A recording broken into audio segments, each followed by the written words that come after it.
Geneen Marie Haugen, thank you so much for joining me today on the What is a Good Life podcast. As I just mentioned to you there, whether it's coming across a couple of your poems this year, whether it's The Return or Perceptual Portal, or even an essay that I've read of yours today, I've been really excited to have this conversation with you today. Thank you. Thank you for having me. I'm delighted to be in this conversation with you. Wonderful. So, as you're aware, I kicked this off with the question of, is there a question you're exploring as you move through life? I love that question and how that has made me kind of reflect on a pattern in my life. Um, and it seems like a question I have been following since I was a child, really. It's something like, what is the nature of reality? Right. And it seems like even when I was a child, it seems like I had a feeling that there was so much more than what was being presented to us as options for ways of living.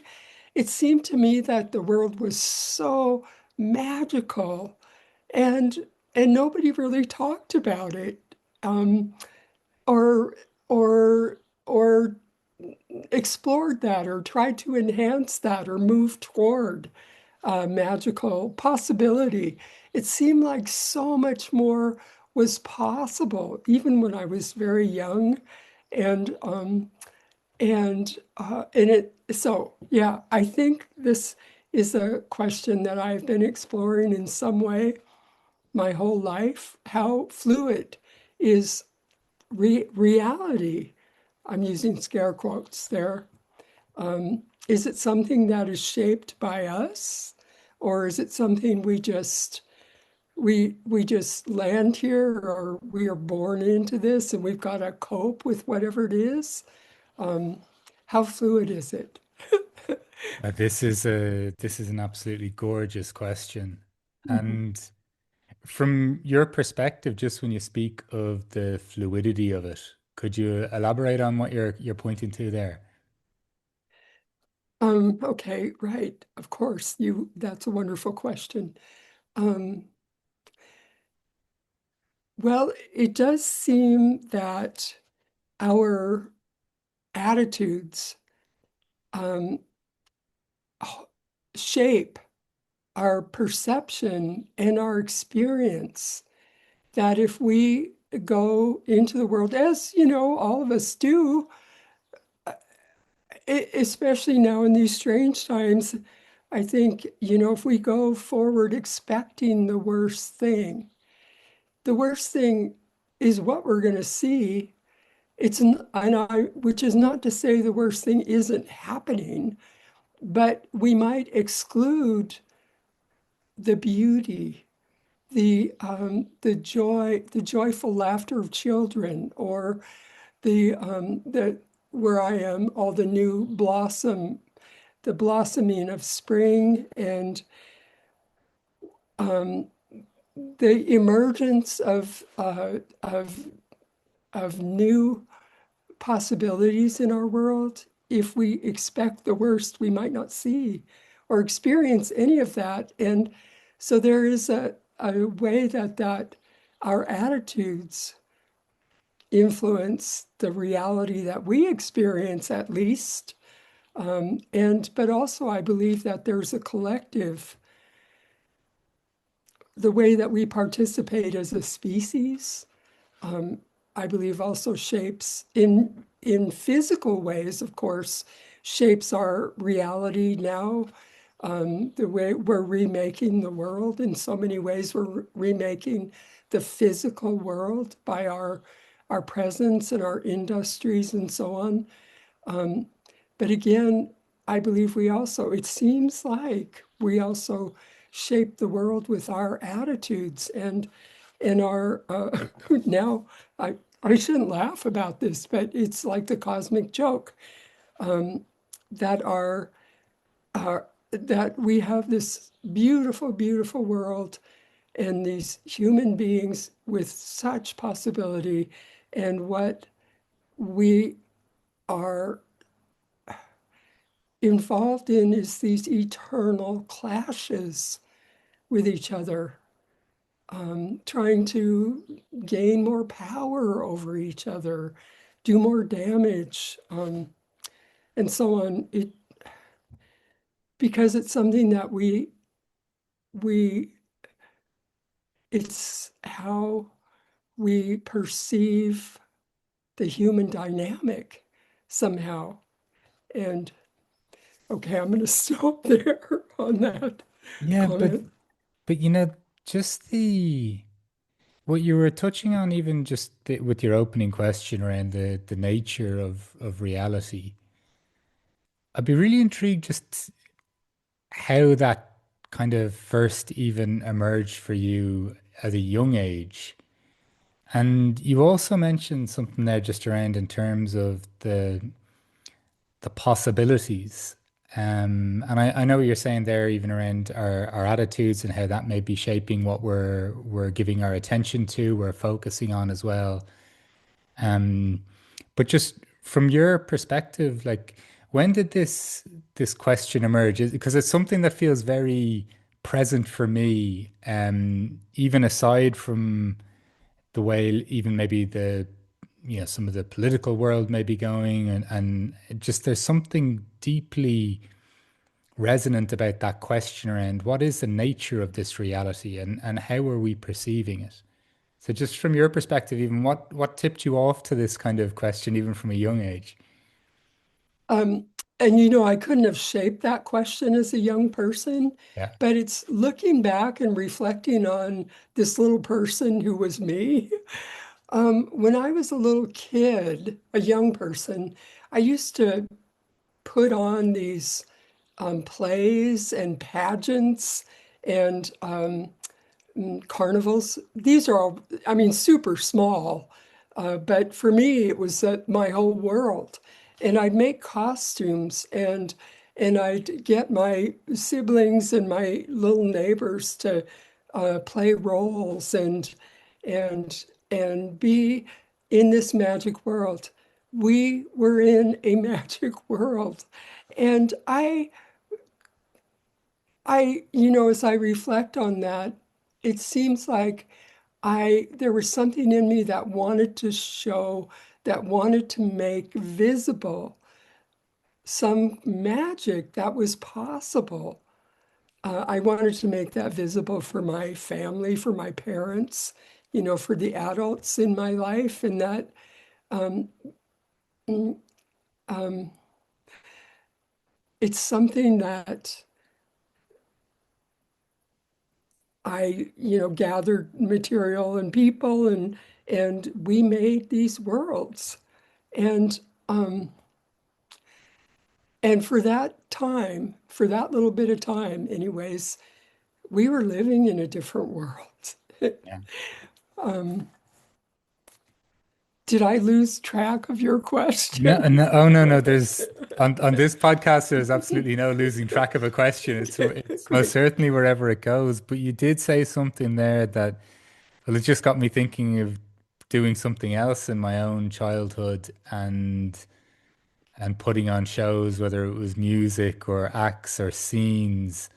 And it's actually kind of not a little, there's a little emotion in my eyes, I think, because I'm thinking of, I never considered myself very creative up until maybe the last 10 years again. Hmm. So it's probably bringing me into contact with something where I'm like, oh, wow, but that happened. How did I perceive myself as not that creative Mhm. up until recently? And I don't know whether that's some sort of sadness or realization, if you get me. But Hmm. there's something really beautiful I think you're touching on, though, which is almost a sense of making the invisible visible or giving form to the formless or giving birth to something that's coming from somewhere else.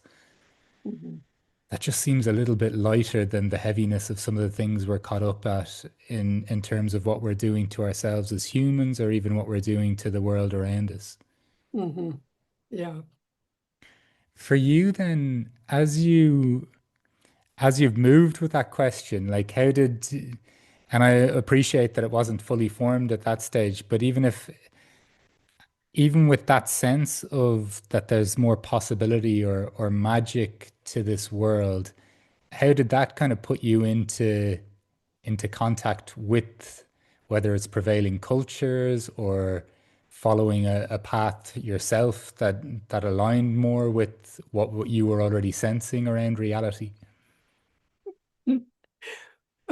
Let's see.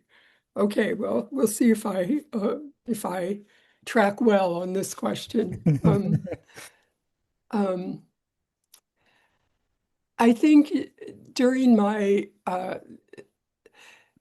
teen and young adult years, I did make an effort to steer in the direction of the cultural directives, and partly because I started supporting myself pretty young. I mean, like when I was done with high school, and so that was always a question, how to do that, and and but but But something that I knew about myself or recognized about myself, and something I could articulate like in my mid-20s or so, was that there were certain places that I felt different. I felt like shimmering aliveness. I felt almost explosive in a good way, with imagination and chi, life energy, and I thankfully got to visit enough places like that. Like I don't know if you know California at all. It's not where I live now, but the high Tuolumne Meadows of Yosemite National Park. That was one place that I just felt so activated by something. And it was such a different experience than my daily life at the time that that it became like a guiding marker for me. If there was a way for me to feel like that, I wanted to be in a place like that where I could feel that kind of huge aliveness and quickening of my very being. And so that's been a marker for me, is like where I live, where I take myself, where the kind of situations I expose myself to, do these bring me alive or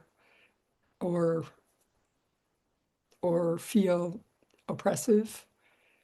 Um, okay, I will pause there. Do you just this expression shimmering aliveness? Could you give me a sense of, I don't know, even just becoming aware of that in you? I know you mentioned Yosemite Park, um, but even when that feels like that's, I don't want to say activated or something, but when you're in contact almost with that aliveness, Mhm. what's the, how would you even describe that? What's the, what is a sense of being, I guess, when in contact with that aliveness? For me, I would say that probably the number one indicator is my imagination goes wild. Right. All kinds of possibilities seem present. And that wouldn't probably be true for everybody. That's a particular kind of person, I think, that I am. So it's really and the imaginal field. It's like the psychic field just opens up, and there's so much other life in that field. It's the psychic field is very active with all these other presences, these intelligent presences and curious others. I would say that for me is the number one thing that I notice that gets my attention. Yeah. This now you've got my antenna perking up as well. The when you say in intelligent beings, are you like is this nature? Is this a sense of I don't know, I always think that we're extremely blunt. Well, modern human is turning into quite a blunt instrument in terms of perception. And Yes. the question I have even around the nature of reality, I really wonder just how limited our capacity is to experience what could be quite easily seen or felt. Um, when you feel that presence of other intelligent beings, is that natural world or where does this opening of this kind of psychic field or imagination take you? Um, are you asking if I experienced that Oh, in just even yeah, what the intelligent being, the reference to intelligent beings, where that what that may be even in relation to. yeah. Well, the first layer of that, I guess, is the world that we inhabit with all these other presences, including water and stone and um, all the others, the birds and the rooted creatures and so on. Um, and and it seems to me that there's an intelligence that is the organism Earth, that the planet itself is an intelligent presence. And sometimes it seems like I bump into that. Sometimes it seems like we can bump into that. Um, I This is a little aside, but I love Thomas Berry's book, The Dream of the Earth. But it's something, the way that title, I wish I could ask him where that title came from. Who has an idea that Earth is dreaming? Is it, did he pick that up from Earth? Where did that come from? Also, James Hillman has the title of an essay called, the title is A Psyche the Size of Earth. Right. So to me, it seems like we encounter that greater organism intelligence. Occasionally we can, if there's certain receptivity that we have, our receptors, our antenna are out.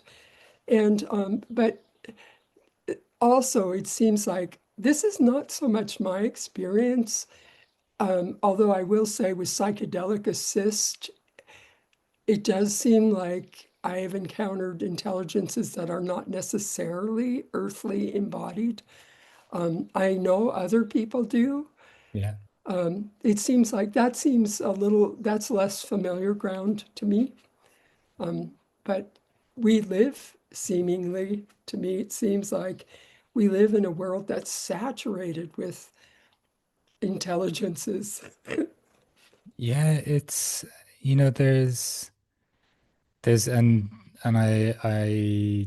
ex I also have experienced some non-earthly beings via some psychedelic experiences, but once again it's not something that fully claim as my own, considering I haven't experienced that in a non-altered state and through that kind of mode. But just the endowing of so much of life. This is because I've also talked to people who have had extensive experience with other other entities, and whether it's beings that they see or just spirits or various different entities. For me, I'm just so amazed by just what is actually like what is even here, like the liveliness of just the life around me, and even this notion of is the earth like what could the earth be dreaming, or the intelligence of the earth. There's There's a question that's coming up from the essay that I read of yours earlier today, just of why are we here? And I don't know why that's just floating. But I guess if we were to it resonates with me to endow Earth with this dream or this presence or intelligence, where do you sometimes go even with that question of why are we here? Oh, this is a question that's so dear to me. Um, let's see, I lived for a long time in Wyoming in the vicinity of Grand Teton National Park. And have you been there? No, I Or haven't. No. Yellowstone? Yeah. I'm aware of Um, Yellowstone, yeah. yeah. So it's one of the great centers where there's still in the lower 48 states where there's still a huge population, I mean, huge concentration of native, of the animal creatures, all the creatures who were there before the the white settlers came and disturbed everything. So there are huge migrations of elk and and antelope and there are big populations of moose and there are wolves and grizzly bears and all the wild ones. And and and I have been kind of an informal student of ecology for a long time, and I just wander out in the wilds there. The wilds are right there, and wonder about all these creatures. And they have, in ecology says that all these species have particular niches in the larger system, the habitat, and and and like, for example, my favorite example of this is beaver, who they they slow down water, and so they create habitat for fish and so on. But what they do is absolutely specific to what is unique about them. Beavers' teeth don't stop growing. They have to chew to try and keep their teeth a manageable size. So so they have a very specific function in the ecosystem that is intimately tied to what is unique about them. So this seems to be true of all the wild beings. And so this made me wonder about human beings and human beings who now populate the entire planet. And and so I've explored this question. If What's unique about human beings? Anything? I mean, as a species, what is unique about our species? Well, how is our species different, if it is, from the others? And I want to make it very clear here that I'm saying different or unique. I am not saying better. I'm saying unique, different. And other philosophers have looked at this question and have proposed that what makes us unique is our form of consciousness, our self-reflexive consciousness. And I've heard other people say they think it's our ability for compassion. And there might be a few other things that I've heard that I'm not thinking about right now. But what has struck me is that what may be unique about human beings is our capacity for imagination, and not just imagination like um, like dreaming is imagination, but our ability to envision what doesn't exist and to create what doesn't exist. And because we have opposable thumbs and we can make things, and and this seems to be completely unique to humans, at least at the scale that we have, transformed the world. That we can envision possibilities like Hubble telescope, nuclear weapons, and all the technology, iPhones, this Zoom that we're having right now. We can envision things that are unprecedented. A lot of what we're envisioning now is like a progression of things, but space travel, well, so yes, so this has seemed to me to be our what is unique about us, which also suggests it is our purpose in this ecosystem. But but in our, as we can see, our imagination has run a little unchecked, more than a little unchecked. That we've created all kinds of things without really taking the leap to consider consequences or the domino effect that our creations might have on the world. It's it's kind of it's kind of fascinating to think just if of this being our gift, or this, just like the beaver will have to chew to keep its teeth at a manageable state. I don't know. There's something coming up for me there. Just what is it that we have to almost, what's the human version of that with our imagination?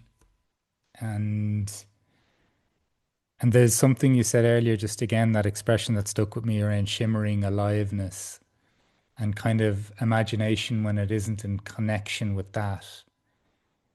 And I don't know if you have any thoughts that are emerging from what I've said, but Yeah, right. I don't know if there's a question that follows from that, but I was just, as I said, just wondering what the human version of the beaver's experience might be. That's a great question and really great, and it stirs up a lot for me. And I can easily imagine, or um, I could diagnose that a lot of the disturbance that we have is from the suppression of imagination. Like, I, to me, this is one of my philosophy, one of my little bits to contribute is it seems to me that we are in the greatest colonization of imagination that has ever been known to the human journey. That through all of our technology, the screens, the advertising, the billboards, all of this,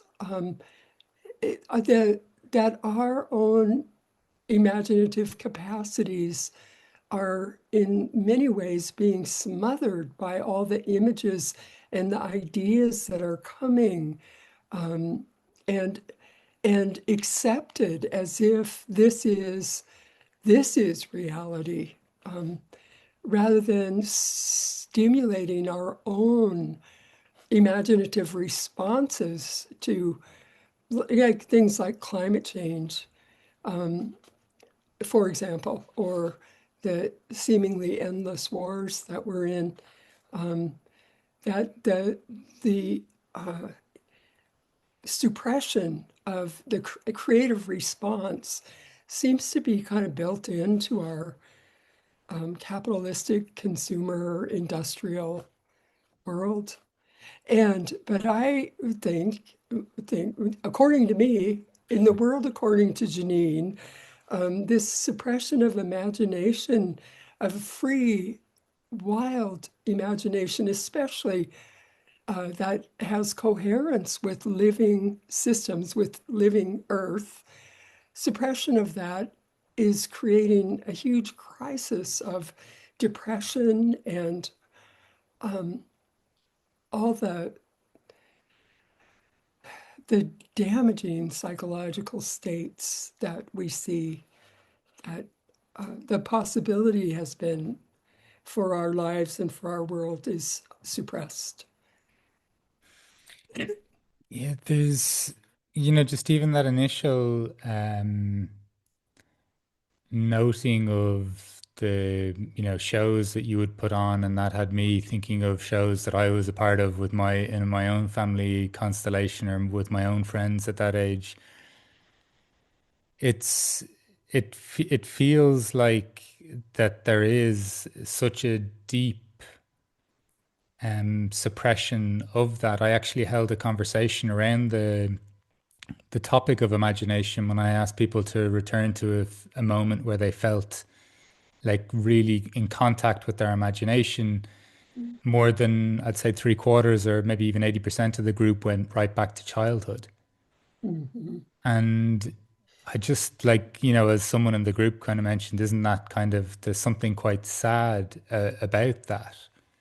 Mhm. And just from your perspective and the world according to Geneen, as you mentioned, or this notion according to Geneen, this, where do you think and I know the system plays a large part in it, and just especially now, as you say, with screens and just the bombardment of and the grabbiness of our attention, where do you sense we kind of lose that even in ourselves? Like, because to me, a contact with this feels so natural, and all the freeness, the possibilities, all of the things. Is this something that you see as fully being coerced, or what almost allows us to relinquish it to some extent? Um, um, it does seem like this is a part of I'm not an economist or somebody who really has studied economic systems, but this does seem to be a part of the capitalistic program, Yeah. and that the the use of the world, the devastation of the resources of the world depends on people not being able to imagine alternatives. This seems to be built in. And also,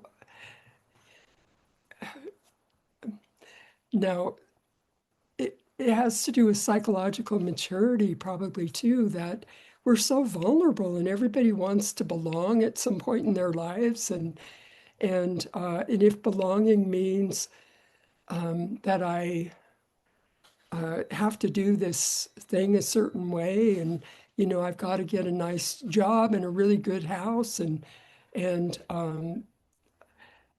order to belong, then what will I do for that? What am I willing to do to have those things to belong? Um, and yeah, I think I'll stop there. I could get into areas of speculation that are not at all my specialty.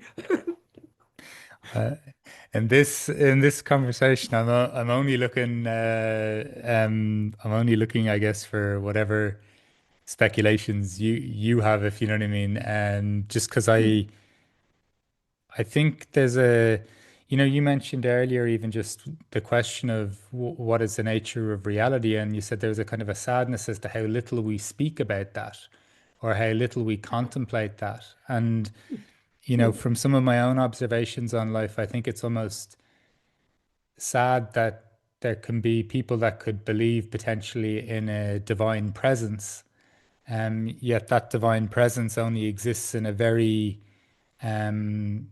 in a very defined and fixed state. And that's not to rag on any religion or anything like this, but I just mean that there's so much wonder even to the idea that, and I feel I have some sort of connection to or belief in a divinity. So it's not to say that it's a ridiculous notion. I just mean the way in which there's so little exploration of what the individual's experience or relationship is with that. And so when you said as well there, just the lack of dialogue or conversation around what is this reality, that automatically almost seems like a real, I almost have this image of some sort of like manhole or something, just keeping down or keeping something in or trapping something. And I think that's one of the shames in kind of modern dialogue, that it almost has to be backed up by scientific facts. Like we can't just almost wonder, if you know what I mean, just in an earnest or even a playful way. Mhm. Just from your perspective, when you think of your own life and this, the noting of imagination being obviously central, questions around reality. You mentioned like an informal study of ecology. Um, when you've kind of, as you said, even attempted to live life a certain way, what and then maybe even whether it's being in Yosemite Park and just noticing what was bringing you aliveness, what continued to kind of cultivate that connection with imagination, or what was like such, how was it such a clear kind of force or presence in your life? How was imagination? Yeah, yeah.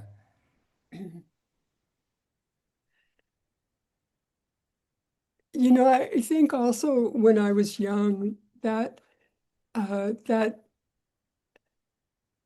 that a little a kind of a practice. I wouldn't have known this was a practice when I was young, but I would imagine alternatives for my life. I would imagine living in different places or different kind of human villages or different ways of being in relationship with people or what I might do with my life. And there was nothing in my immediate family atmosphere that encouraged any kind of thinking like that. And but I'm pretty sure that saved my life, that I could imagine. And I could imagine that there were other ways to live. I knew there were other ways to live. Um, and I am thinking I might be losing track of your question. No, it was a winding question anyway, so Yeah. that would make sense. Just yeah, just curious from your perspective, just of how I don't know how that became such a force or an energy that you stayed in contact with. Like I know Yeah. through some of obviously some of the expressions of it, whether it's your writing, but just even in terms of noting that it's suppressed in other areas, noting that you would initially kind of thought about, okay, well, how do I provide for myself from a young age, and getting being a part of that world before. Just wondering from your perspective, like how that felt like such a strong pull, or and even especially given that you just noted there, your family, it wasn't something that you were inspired in the immediate household. So just curious how it kind of became this guiding force for you.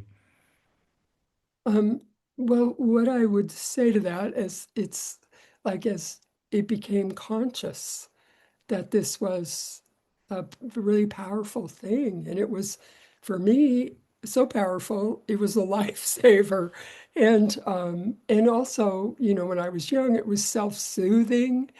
Like I could imagine, just sort of drift off and imagine other life possibilities and experiences. But as it became conscious, which is over, I'm a senior citizen, and so this is over a lifetime to make this to bring this to consciousness that the powerful force of imagination. And I don't believe, I should say that imagination to me is not just an activity, and it isn't making things up necessarily. It isn't just an inventive, creative imagination. It also seems to me that it's a way of knowing the world that like something that happens for me, I'm sure it happens for a lot of people, is if I'm in conversation like with you now, Mark, I receive, there are images that come, pictures that come. Memories are often in, pictures, images, or maybe it's song. You hear music, we hear music that isn't there in the physical world, but we hear it. This is the French philosopher Henri Corbin. We would pronounce that Henry Corbin. He was a scholar of Sufism, Sufi tradition, and he proposed that there's a dimension of our reality that he called the imaginal world. And it's the world of images that is between our physical world and the realm of pure ideas or pure abstraction. The imaginal is that the images that we have all the time, which don't necessarily have to be pictures, but as I said, the voices, the sounds, it can be feeling, emotion, memories, dreams, that these are connected with what Corbin called the imaginal world. It's a whole dimension that we all share, and this has been suppressed by Western civilization. He said, I'm pretty sure it was Corbin who said that the imaginal used to be taken as seriously or as it was as important as anything that happened in the physical world. What the dreams were, what the voices that we hear, the directives that everybody has this.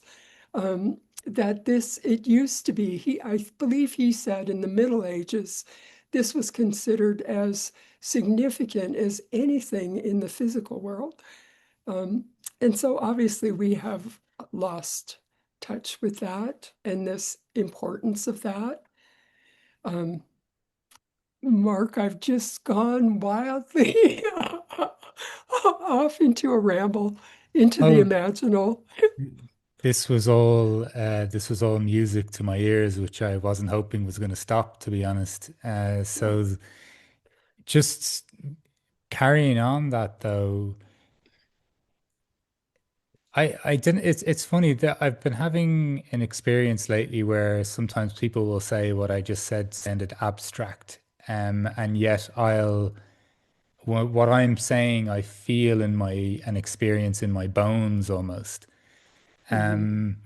And when you were describing this imaginal world and how it's every bit as consequential as what we might consider the physical realm, um, I, f- I definitely sense that I've come into contact with this, and even sometimes feel like I'm at the threshold of something, and something is coming through almost. Mhm. When you talk about hearing sounds that we can't hear, but not denying their existence almost, or even just a sense of this imaginal world. How would you describe your not even your experience? This is a broad question, but your experiences, your relationship with that place,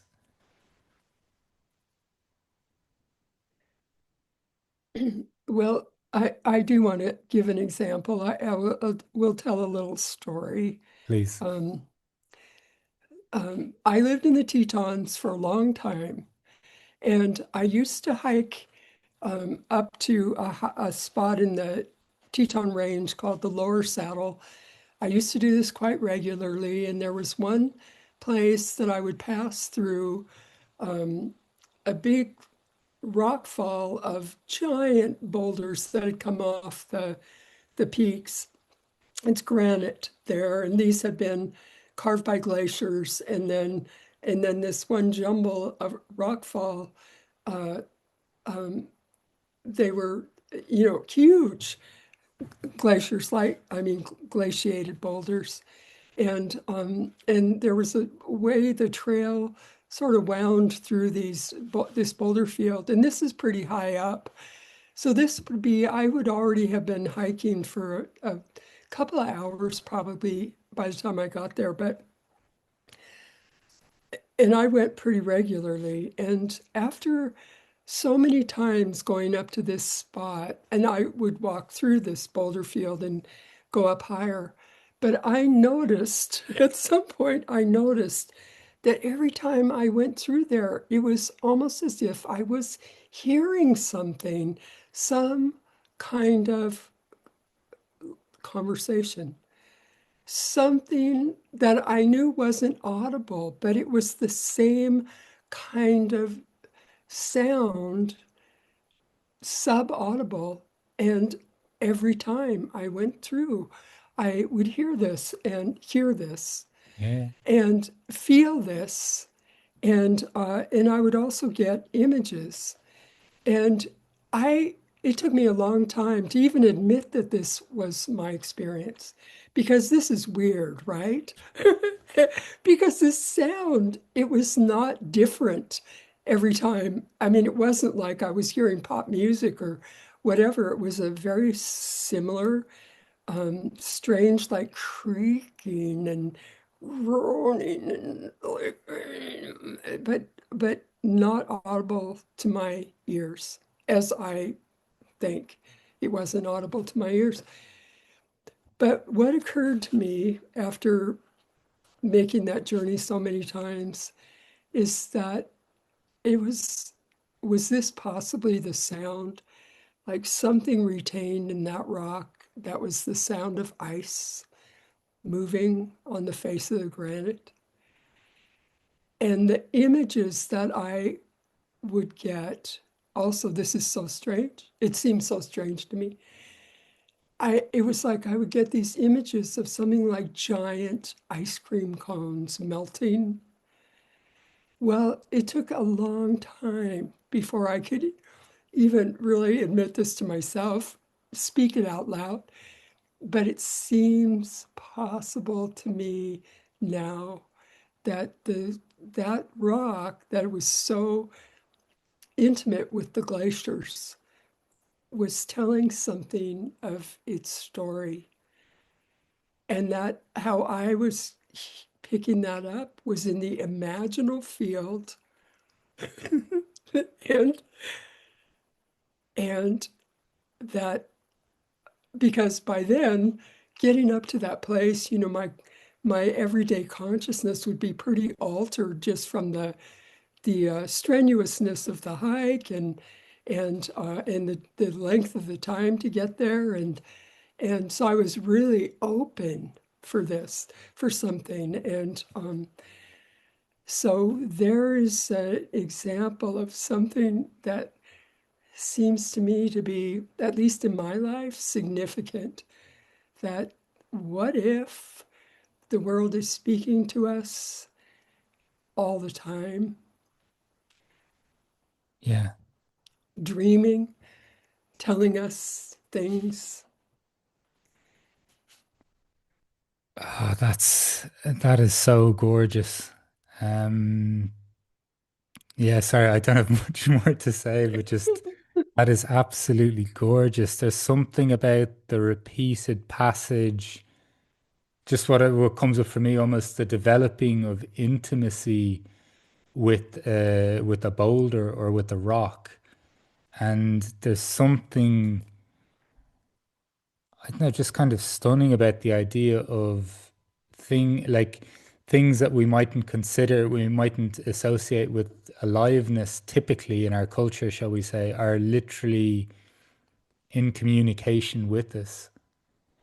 Hey, Yeah. is that just a sense that you developed then, like that like even words came to that, like it was telling you of it's telling you of its past or experiences, like, or it's maybe even almost sounds like with the creeks that you were saying, it's longing for a state that wasn't here, or whatever it would have been. Like, is that, yeah, is that like when you could speak that out and when you could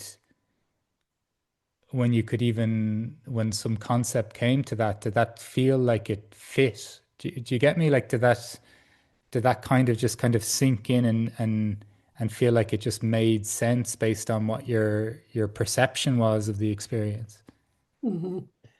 Yeah, and it felt like, still feels like there's something in all of the world that wants to be known, that wants to be heard, that wants to be recognized, that wants to be in the conversation. And that got my attention. And who knows what the, how purposeful the other than human beings might be at wanting to get our attention. I Yeah. mean, really, I don't know. We don't know, but maybe they are. And that definitely got my attention.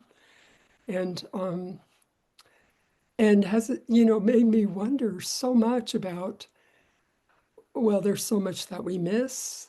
And uh, and but but what it also has really strengthened for me is the feeling that it's really important to be in places or circumstances our where our imaginative capacities are being activated, and that possibly the world is speaking to us and wanting its own dream to be, for us to be participating in that dream, Earth's dreaming. Yeah. Oh, like through the course even of, because I've including the podcast, but also just private interviews I've conducted. I've interviewed nearly 300 people around this question, and with that, like, there's been people looking at the world as if it's all a dream. What is this dream trying to tell me? I remember interviewing an author called Parker J. Palmer, where he talked about even just being in conversation with life. Um, More Mm-hmm. recently, talked to somebody who was talking about God is talking to us all the time through all the facets of existence, really. Even what we might consider material as well. And there's something, I don't know, there's something that kind of struck me as a little bit sad in the sense of, when you mention about technology and all of these things, we're not even really giving each other in the sense of humans that level of attention. I almost thought of human beings as that rock with something, a story to tell that wasn't getting out, that it wasn't, expressing because just the level of attention between us isn't there, let alone our attention towards things that we might consider just part of the nature or the natural world, which of course we're a part of as well, but we don't kind of view it through that lens. Can you, I don't know, I'm so enamored by that story with the rock, or the boulders. When you experience that, and how did, how did you incorporate, like, was that even the process of saying that out loud, acknowledging this was your experience, going back to the sense again, nature of reality, this is what you were experiencing. How did that affect your perception of this life? Like, how did even as I said, the intimacy or the aliveness which you kind of granted the rock, and even a message that it could have been sharing, was that a was that a just a was that a considerable step for you at the time, or was that a gradual kind of unfolding of just how life was kind of how you were approaching life? Let's see. I would say that was gradual. Um,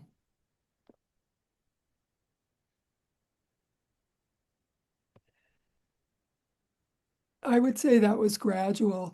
Yeah, through I was a quite a user of psychedelics when I was young, and have a lot of experiences of those kind of powerful, deeply transformative messages, or something coming from the mystery, seemingly.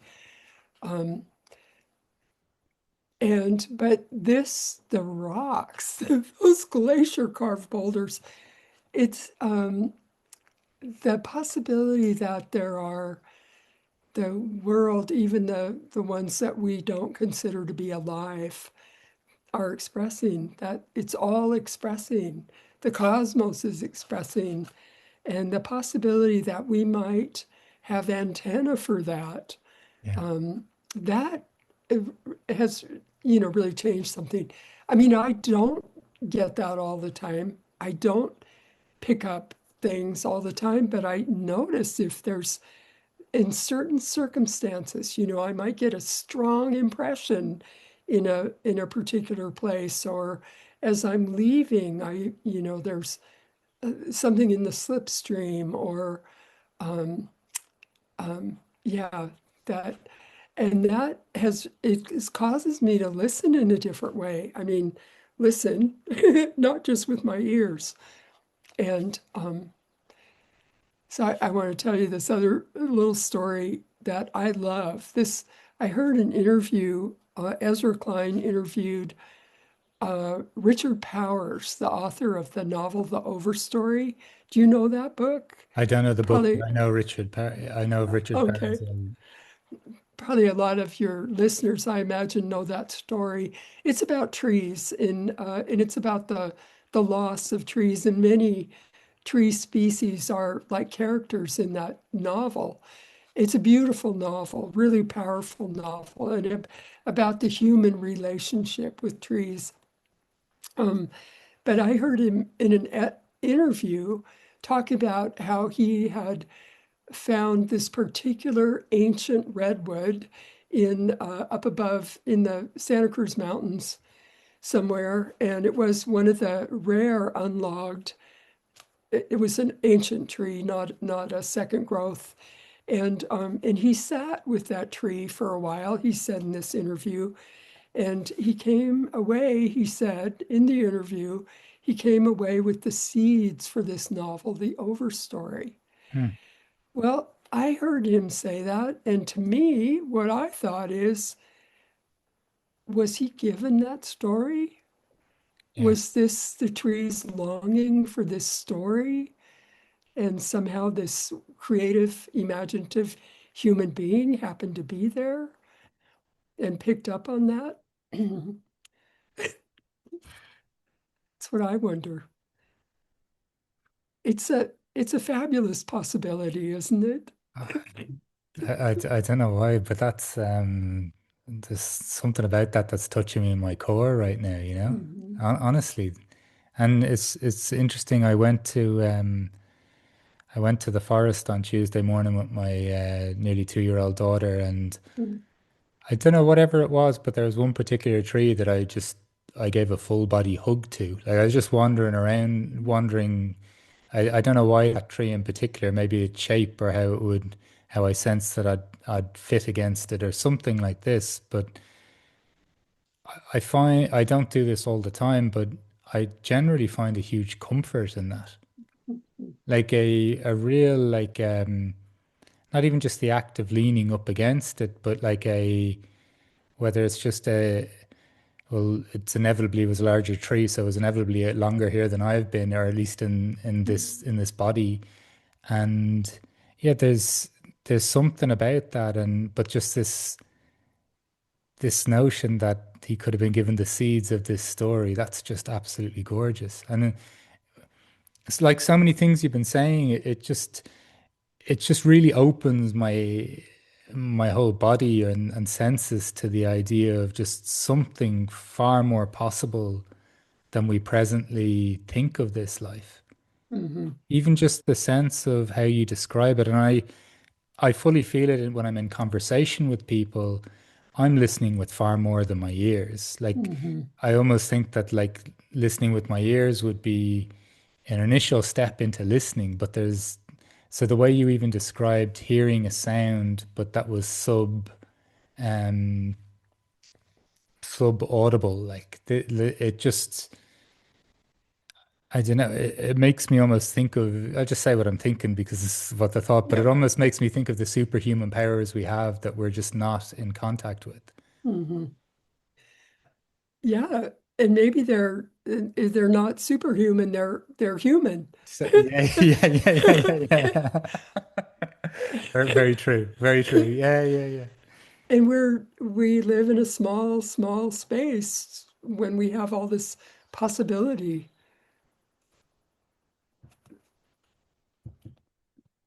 That's something I think. Yeah, all this possibility and what do we do with it? What have we done? Yeah.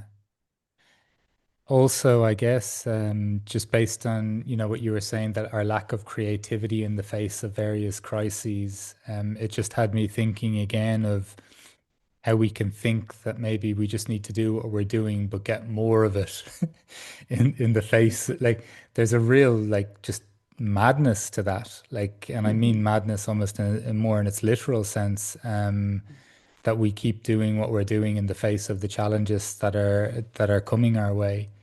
Hmm. But there's throughout the course of this conversation, Janine, just the questioning around what is the nature of reality, the ideas of just what's possible in this life, how you've experienced this life differently, even just the notions of the like magical worlds, being in contact with that as a child, and the role of nature, and whether it was Yosemite Park and feeling the shimmering aliveness, movements into, just what you were talking about, questioning whether is the earth dreaming, like what is the intelligence of the earth, what is the intelligence of all these other creatures, this, like then these really grounded almost experiences of just what you were alluding to in terms of an imaginal world being every bit as consequential as the physical world, and this gorgeous experience of a rock trying to share its story with us. And just this, honestly, this very felt physical sense I've had in conversation with you of just like an opening, and almost like an alluding to an elusiveness of a lot of what you're suggesting or pointing to. Hmm. I'm really intrigued to hear your response to the question of what is a good life for you. Ooh. Um, since I knew you were going to ask that question, I have been reflecting on that a little bit, and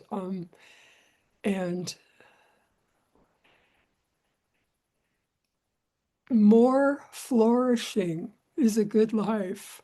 More flourishing of possibility, of um,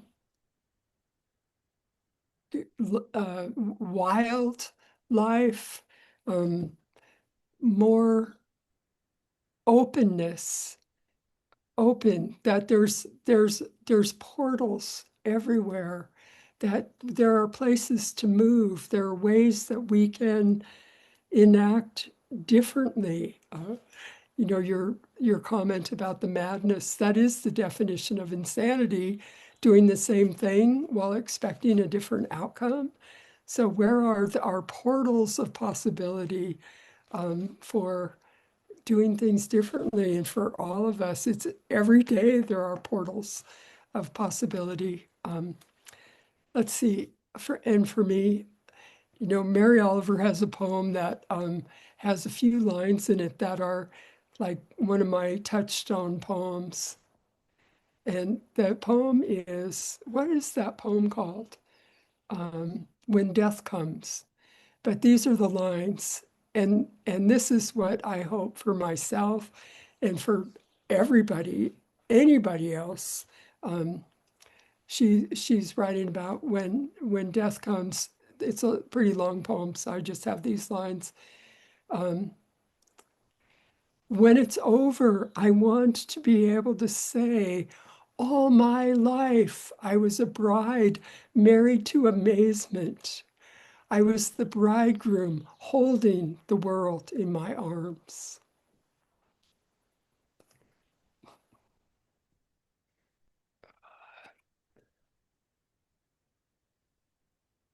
That's absolutely glorious.